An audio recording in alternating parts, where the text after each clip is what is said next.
Salut à tous, c'est Gilles de 1 km à pied. Je fais cette première vidéo pour me présenter un petit peu plus et vous expliquer le contenu qu'il y aura sur cette chaîne YouTube 1 km à pied. Elle vient en complément du blog que j'ai lancé en début d'année, 1km-à-pied.com. Je me suis, donc moi c'est Gilles, je me suis remis à la rando il y a 2-3 ans. J'ai bientôt 40 ans. Il devenait un peu urgent de me remettre au sport au niveau de la santé. J'avais aussi envie de voir un petit peu plus de nature, de me reconnecter à la verdure. Ça faisait une quinzaine d'années que je faisais plus de sport, zéro, et que j'étais derrière un écran d'ordinateur. Donc besoin de contraster avec tout ça.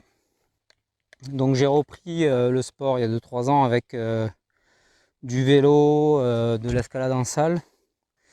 Et l'escalade en salle, donc qui est très bien, on peut en faire le soir, le week-end quand il pleut. Et la rando aussi petit à petit. J'ai commencé par des balades de quelques kilomètres.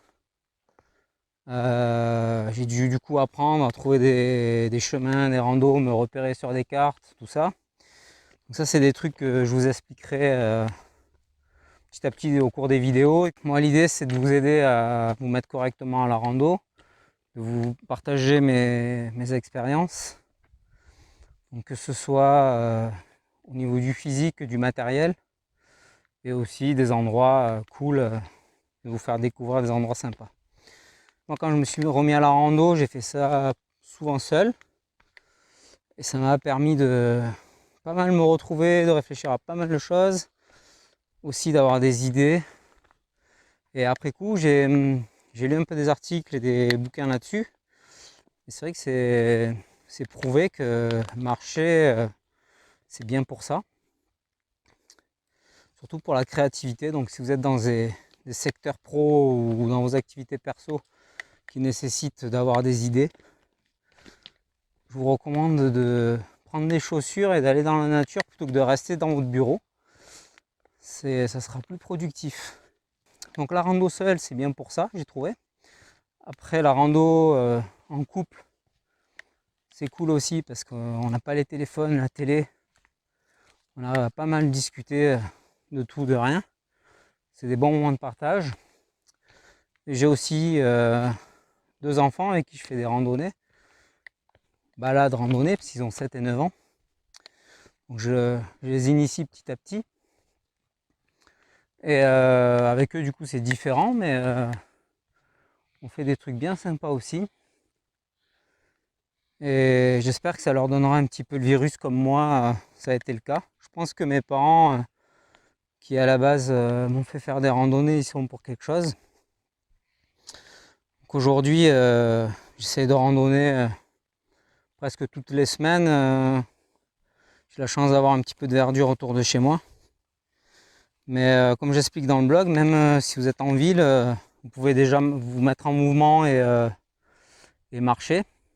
Quand on marche, on a voilà, la tête libre, dispo, et on découvre plein de choses qu'on n'aurait pas vues en autre mode de transport. Du coup, après, il y a l'aspect aussi santé et physique. La rando, on peut s'y remettre doucement avec de la balade. Ça fait travailler un petit peu le cœur, les jambes. C'est vrai que le haut du corps ne travaille pas trop. C'est pour ça que j'aime bien aussi l'escalade. Ça complète bien ce sport, je trouve. Bien qu'en escalade, il faut plutôt avoir des bonnes jambes finalement que des bons bras. Mais c'est vrai que ça fait quand même bien travailler tout le haut du corps. Du coup, sur le blog, on va sur le blog et surtout la chaîne. On aura 2 types de contenus. On aura tous mes retours d'expérience sur le matériel. Parce que petit à petit, j'ai appris pas mal de choses pour pouvoir randonner mieux. Et randonner aussi, je voulais faire du bivouac. Donc cet été, j'ai pu faire 2 bivouacs. Je me suis pas mal équipé. Surtout que le premier, je l'ai fait avec mon frère et mes 2 enfants. Donc il fallait pas mal de matos. Et eux, ils sont pas encore en âge de porter trop. Donc il fallait s'adapter à ça. Donc ça, c'est des choses que je vais vous expliquer sur les vidéos au fur et à mesure et sur le blog. Ça a été 2 bonnes expériences, mais bivouac, le premier donc avec les enfants, ça a permis de couper une rando en 2 et de profiter le soir tranquille et de diminuer aussi la distance totale, de la diviser en 2, étalée sur 2 jours. Donc au final, bivouac ne veut pas dire faire de la grosse rando.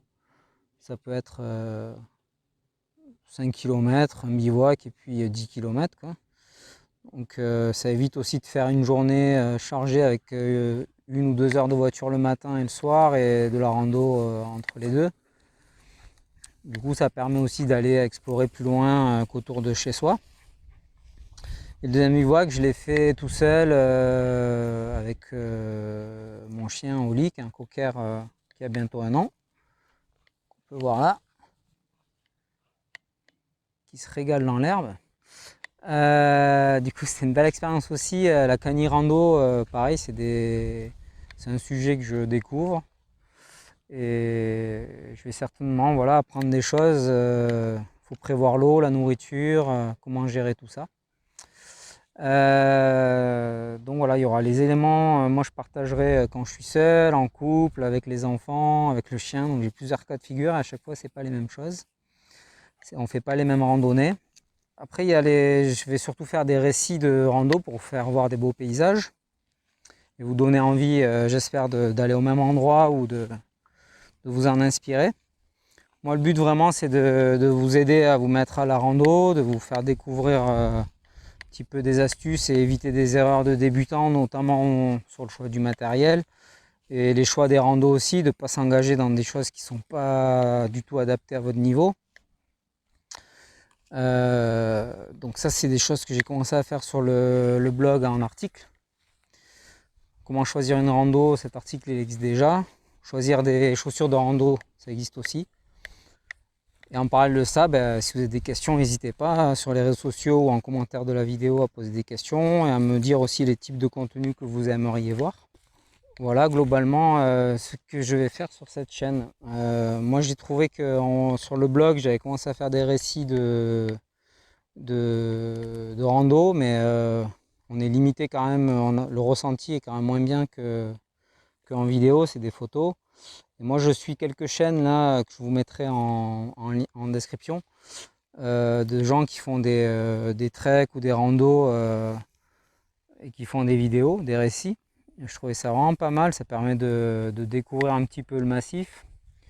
Et on arrive à mieux se dire cet endroit-là il me convient pas. C'est vrai qu'il y a des endroits qui sont plus typés forêt ou alpin. Donc moi c'est vrai que je préfère maintenant un petit peu plus tout ce qui est forêt que caillasse.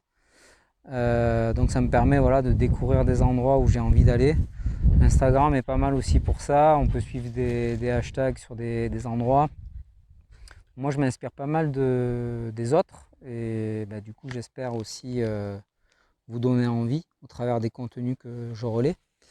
Du coup n'hésitez pas, moi je suis en région lyonnaise donc je commence à avoir fait quelques balades dans le coin. Si vous êtes aussi dans le coin, n'hésitez pas à me poser des questions sur ce secteur. J'espère que on se retrouvera rapidement dans une deuxième vidéo de récit. En attendant, n'hésitez pas à vous abonner à la chaîne, activer la petite cloche, mettre un petit pouce et à mettre un petit commentaire. Du coup, on se quitte sur une vue fin de journée sur Lyon.